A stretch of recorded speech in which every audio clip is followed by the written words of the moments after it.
Welcome to On The Prowl, or the Florida Panthers in Trouble, episode 18. I'm your host, Bill. Right now, the Panthers are 1-2 on the West Coast road trip, and I'll give you a rundown of where things stand right now. They had a 2-1 win versus the Seattle Kraken, and then they had a 4-0 loss against the Vancouver Canucks. And then the other night, they lost 3-0 versus the Calgary Flames. Now, the remaining games, Monday, they match up against the Edmonton Oilers on December the 16th, a return of the Stanley Cup final matchup. And then on Wednesday, they close out the road trip on December 18th versus the Minnesota Wild. Now, we're going to go over several things right here, several items of note. The Panthers have only scored one goal in 3 games. And as you know, historically, they've not fared well on West Coast road trips. It's not been very good to them. Now, compared to last season, the Panthers have a similar record, but a lot of people are saying that was a different team, and that is correct. That is a different team, but this is stated just to show you that right now, this is not the most important time of the year, speaking regarding a season. Now, the fan base seems quite concerned and with several items here. First one is Spencer Knight. They seem very concerned about him in goal, backing up Sergei Bobrovsky. The defensive woes, it's been very well noted about that. There's been too many odd man rushes, and that the Panthers need to make a move. What I thought I'd like to do would be to share several points that TJ from Panthers Pourri made in a recent podcast that we had that answered a lot of questions. So without any further ado, let's roll those clips in their entirety. Paul was really good because I saw in an interview, and I don't know who did the interview with him, was a post game. And he talked about, he said, "Oh, last year our losing streak, we were poorer last year than we were this year." And I think a lot of people, and a lot of what I've heard in terms of comments and talk and things, is a lot of people have pointed to the defense for the Panthers, and specifically, Aaron Ekblad. Now, Aaron Ekblad, I'm going to say this: I've always been a fan of his, and I think one of the things that when OEL and Montour obviously left us, it left a gap there. There's no question. And a lot of people feel like Ekblad was asked to pick up both of those players, which we both know is impossible, and he can't do that. For me personally, and I just wanted to get your take on this, I've seen a decline in Ekblad in terms of his offensive production, but I think his defensive skills are still there. I don't see any degradation as far as that's concerned. However, one of the things, and I forget which game it was, but he had a 0 that game. He wasn't a plus or a minus. He had a 0 that game. But I saw him get caught a few times up ice because he had pinched a couple of times. And I noticed he was having a hard time getting back in the play. In other words, I think his speed wasn't there. What are your thoughts about the whole defensive situation, and specifically with Ekblad? Yeah, I mean, the subtitle of the show is "Do the Panthers Need Fixing?" And I mean, that's probably the area that I look at in particular, like offense being generated from the blue line. And you said it all when you were talking about OEL's not here anymore, Montour's not here anymore. OEL's offense wasn't a huge part of the playoff run, but it was pretty critical in getting them that home ice that I talked about. Montour's offense was critical the entire time that he was in Florida, basically, but definitely the last year, definitely the last 2 years. And Ekblad's now the guy that they're looking at to be the power play 1 quarterback, which I think is kind of an interesting decision, given that he's already being asked to do so much at 5-on-5. And I don't know what you thought, but I thought Uvis Balinskis was a pretty effective power play quarterback. I think you can definitely take some qualms with other things in his game. 5-on-5 defensively, getting the puck out of the D zone. I thought he was struggling with a little bit here and there, but it's not something I've watched extensive film on, to be completely honest. As far as Ekblad goes, he's coming off his best game of the season, in my opinion. I thought he was really good against the Leafs, but he's a flawed player right now. There's some things that he absolutely excels at. But his speed is like, for first pairing defenseman in the NHL, I'd be surprised if he wasn't one of the 5 slowest of those, 64 defensemen, I guess, at this point. because that's never really been his game, but also like all the injuries are catching up. And he's going to be a guy that's going to have a 36-year-old NHL player body in like when he's 31 in a couple of years. So that's something to monitor as far as like Aaron Ekblad's long-term future. As far as right now, like, again, he's coming off a great game. I thought he was really good against the Leafs. A lot of the time when they give up a bad goal, like a transition goal, he's partially culpable. So in games that they lose, people are going to be looking at him. But games that they win, like that game last night, or a couple nights ago at this point, some of the things that he's doing, like the Leafs only scored one goal, and partially attribute that to Ekblad playing very good defensively. So like the things that he does well, oftentimes won't get noticed on the defensive side, but offensively, I thought he was really good in that game. So if they continue to lose, I think it will continue to be a talking point, but the season has gone pretty well so far. Like they're in an okay position. And if they continue to play like they did in the 4-game losing streak, I think Ekblad will be a part of it. And I think if they get back on track, I think he'll be a part of it too. So really, like, that's one of those key linchpin players for them. Like, you're not surprised if Barkov has a great game in a game that they lose. But I have a feeling that, like, if Ekblad plays poorly, they're probably not going to win. But if Ekblad plays well, it's probably hard to beat them. Like, where's the weak link in the team then? You know? So, yeah, that's interesting to look at, I think. I read everything on the Panthers every day. And one of the things people were like, oh, well, Zito needs to pull the trigger. He needs to do something here. And then I reminded people of something. I'm like, look at where we were last year at this time. And the record, they were almost identical in terms of the record last year and the general, where things were. And one of the things I heard Paul say, and he said this several times, is he said, you know what? I don't even look at the standings until after New Year's. Okay. He said, I don't pay attention to any of that. And I think in the same sentence or in the same conversation, he also said, remember, the season is a marathon. It's not a sprint. He says, it's not how you start out. It's always about how you finish. And you want to finish strong, obviously, in April to make sure you make that push to get the points, like you said, to be able to have home ice during most of the playoffs, which I think, the President's Trophy, forget, get those points, get that home ice. And we saw how important that was in the playoffs. Okay. Zito needs to pull the trigger again. Zito needs to do this. Zito needs to do that. TJ, I don't think I've been following hockey since 1972. I don't think I've ever seen a better general manager for a hockey team ever than Bill Zito. He is so dialed in to the team. He's dialed into Paul's style. He knows what works. He knows what doesn't work. And all these armchair general managers wanting to pull all these trades right now for, say, another elite defenseman, and, they don't even give a second thought to it. And, he has his pulse on the team. What are your thoughts about them, trying to pick up somebody at this point in time? Because I think it's totally ludicrous. What are your thoughts about that? I'm with you. The idea that they can add pieces, I don't think is far-fetched, especially this year compared to last, where if you looked at the team last year, there just weren't a lot of flaws. This year, I mean, the depth scoring one was they pointed at. They went and got Tarasenko, and he scored key goals for them. So, like, that was another great move by Bill Zito.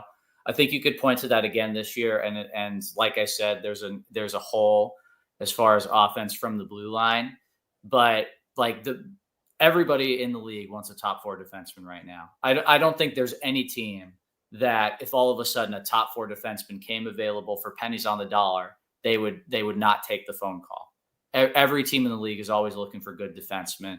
That's not like to say that, like, oh, we can't talk about the Panthers wanting good defensemen because that's just, a given. Like, that's just like saying, like, would you like $100 free or something like that? Because they have a particular need for, a solution as far as generating offense from the blue line. But it's something that they're just way better suited to deal with at the trade deadline when, all of a sudden the prices drop. People are going to be eager to get rid of their pending unrestricted free agents, especially if they're not a competitive team. They're looking to get a better draft pick rather than a better playoff seed. And that's when you can get somebody like a Tarasenko for pennies on the dollar. I don't know who this year's Tarasenko is going to be. It might not be a scoring winger. It might be a defenseman that is in the mold of a Montour that can be the power play quarterback and add that offense from the blue line. And I would look for them to do something around February or March rather than do it now, because I don't really think that there's in a position where the foundation is about to crumble. Like you said, Zito is, very well plugged into how his team is doing. And he should be able to look at the results of the season and say, we're in a good position right now. We don't need to panic. And I mean, even if they were in like 6th in the division, I don't think that Zito would be the kind to panic. And all of a sudden we're trading 2 first-round picks for the next Ben Sherratt. I don't think he would do something like that. He learned from his mistake. And that was, I don't know, his 2nd or 3rd year as a general manager where he made that move. And I mean, it was obviously a bad move, but it's not one that he should, be hung out for. It's not one that we should necessarily bring up all the time. But that's to say, like, this is the kind of overreaction that you can make if you see a problem that's not necessarily there. He learned from it, and I doubt they're going to be making that move, especially in November. I don't think they're going to be making it in March either, but they'll be shrewd, and the best time to be shrewd is around the trade deadline when the prices drop. And the cap space is also an issue. Like, somebody's got to go out if they want to add a player that's making NHL salary, unless it's going to be 50% retained and it's a very low amount. So, I mean, what salary are you moving out? I mean, maybe Spencer Knight, but I don't know what you do at backup goalie if you do that. And I don't know if you would want to give up on Spencer Knight at this point. Like, he's had 2 pretty good games in a row in his past 2. Like, that's another thing to consider. They couldn't just flip 2 first-round picks for like Alex Pietrangelo if he was all of a sudden available. The cap space would be an issue as well. Well, and you brought up Spencer Knight, and that's a great point, because I wanted to ask you about him, and I agree. Those 2 games, people are too quick, I think, to judge him based upon the play of the team. When a team plays well in front of a goaltender, it boisters them. I mean, some of Bob's best games, the defense, they're blocking shots. They're, sticks in the lane, that kind of thing. They're doing everything they can to help their goaltender out. And, and I noticed, for the most part, the other night was when Spencer played, they were doing the same thing for him. I mean, we didn't get a win out of that, but, I thought he played very well. Long term, do you see him as the backup for now for Bobrovsky? Yeah, like, the thing about that is I don't really think it comes down to his ability unless we see him just fall off a cliff. It's like I was saying about the cap space.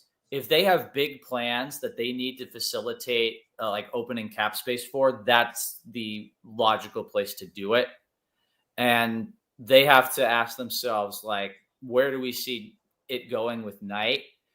Personally, if I had to handicap it, I would not feel like Knight is the number 1 goalie of the future. And like, they shouldn't proceed thinking that, like, when Bob is no longer as effective as he is right now, Spencer will walk in and he'll be exactly as effective. That can't be taken for granted. If they decide to go that route just because it's very difficult to get a goaltender that's as good as Bobrovsky, and like the cap space is just going to be better allocated elsewhere, that'll make sense to me. But the question really is that, like, do they need that cap space? And right now, I don't think they need it, but they may decide that they do in the future. If somebody gets an injury, they're not just going to punt on this season. They want to go back to back while they still have Tkachuk in his mid-20s, Barkov in his early 30s, Bob still playing like Bob. Last year, he was one of the biggest reasons they won the Cup. They're going to want to capitalize on this window. So let's say, Sam Bennett is out for the playoffs. All of a sudden, they might feel like they need to go out and get the best center on the market, and Spencer Knight's cap might be a necessary casualty of that. I agree with you about cap space, and I think that's so important because, that's part of the conversation. A lot of people talked about, Bill Zito's been re-signing, Carter Verhaeghe, all total surprise. Usually you don't see this with teams this early on in a season where you're re-signing these players, but Bill Zito's from a different breed, okay, and he's done some of these things, and it's great, Verhaeghe, I think he'll get better as the season progresses. Yes. I am not worried about him at all, but I think the conversation about Sam Bennett and the whole thing with salary cap, I mean, you brought up a great point with like Spencer Knight as far as that's concerned. A lot of people are like, because there was talk that Zito was gonna sign Bennett, okay, and get him locked up when but cap space right now is fairly kind of as far as that's concerned. So whether he does that or not, I don't think Zito's going to do that right now in terms of locking Bennett up, but I think he will. What are your thoughts about that? Do you see him re-signing Bennett for multi years like the rest of the core? I do. I ultimately think that will happen. And it's interesting. Usually there's one or two casualties of this kind of situation, like Brandon Saad in Chicago. He ended up getting traded to Columbus, and they undid that in that disastrous Panarin trade. But, that's beside the point. You just don't typically see these teams keep together all their guys. But Bill Zito, I feel like he's really bought into the group of players that he's kept, especially, we saw him get rid of the guys that he wasn't 100% bought in on, and to bring in Matthew Tkachuk. And it would be nice to have Mackenzie Weegar back right now, but obviously that move paid immense dividends, and, not re-signing Jonathan Huberdeau and trading him instead was one of the best decisions that any NHL general manager has ever made. But I do think that he's got a group of guys now that he's really bought into. I mean, these are his guys, like Carter Verhaeghe, brought in by Bill Zito. Sam Bennett, brought in by Bill Zito. Matthew Tkachuk, brought in by Bill Zito. Gustav Forsling, brought in by Bill Zito. And these are guys that he has locked up since. So, there's that general manager tie to the player. They're going to feel like that's their guy. They want to keep that guy around. But, the salary cap going up at the exact moment that's going up is just put them in an environment where doing this makes so much sense. And the announcement didn't come, the idea of how high it was going to go didn't come until a lot of these guys locked up their extensions. We saw, the Verhaeghe extension before we really had an idea of what the cap was going to be. The Reinhart extension, which just looks like an absolute steal for a guy that's a Selke contender and the top goal scorer in the NHL. Just a crazy combination of abilities for a guy that's not even making 10 million when so many players in this league make 10 million. And Bennett, I think he's going to be able to stay under the cap when the cap goes up. And he's probably going to take another team-friendly discount with the lack of income tax in Florida and the fact that this is just a great place to be, not only as hockey players, but as individuals. They want to be in the sun. They want to be able to go fishing, go out on the boat, go to the beach, and also, the world-class music venues, restaurants, nightclubs, et cetera. All South Florida has it all. They don't want to leave. And they can win while they're here. I mean, you'll take a discount to do that, especially when you save money on the private jet fuel, because you don't have to fly somewhere else to go to the restaurants, nightclubs, beaches, boating, whatever you want to do. You can do it all here. So it makes a lot of sense for him to stay. It obviously makes sense for the Panthers to keep him.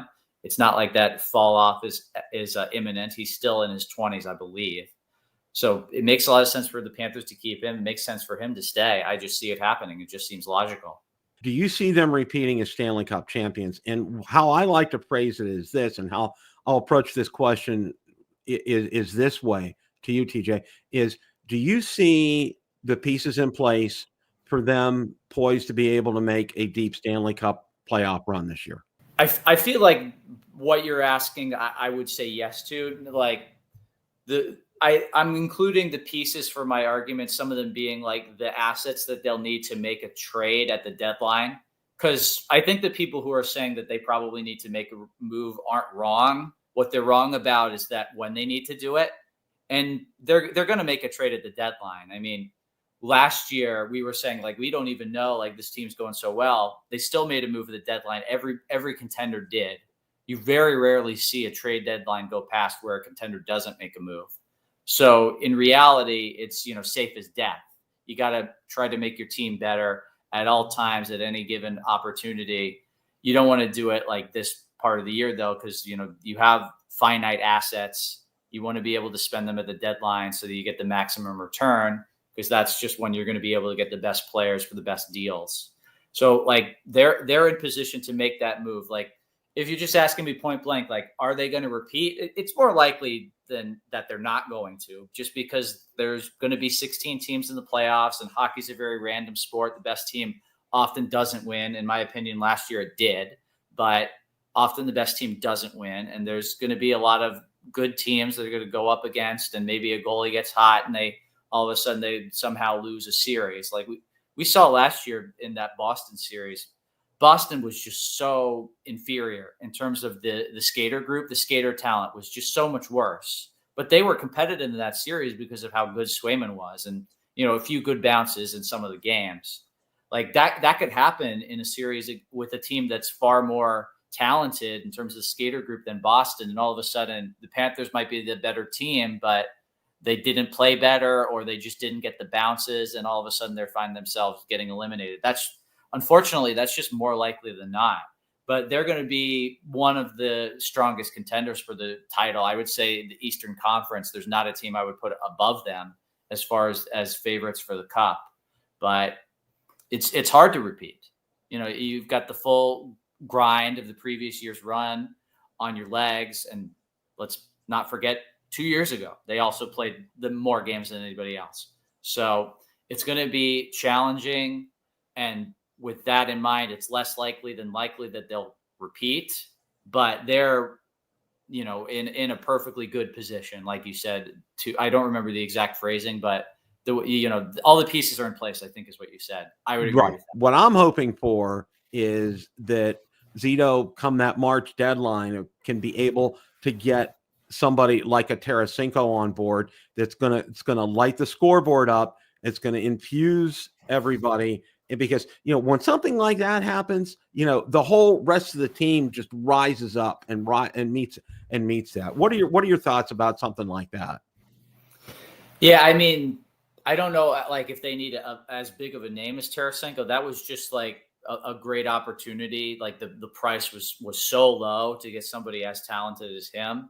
And if that opportunity comes up again, and it very well could, because of what I was talking about of how this is just such an attractive market for players now to play in, that they're some of these guys are going to tell their GMs, like, look, that's where I want to go. And even if they don't have the no movement clause that Tarasenko did that forced Ottawa's hand, it could be a situation like with Kyle Okposo, where the general manager has such respect for the player that they're doing right by him. And, it sends a message around the league that, like, this is a place where, even if it doesn't work out, the general manager will have your best interests in mind.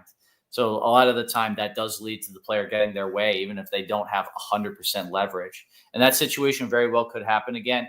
They got to add somebody, though. I will go back to what I said. This team right now, the 20 guys, I'm not feeling like that's a Stanley Cup favorite. And when they add maybe one depth winger and probably a second pairing defenseman that has more of an offensive tilt to their game, then they might be able to make some noise as serious as they have in the past couple of seasons. I hope you enjoyed some of the questions and answers that I had with TJ, addressing a lot of your concerns. And remember, it's always a great day for Florida Panthers hockey. Time to hunt.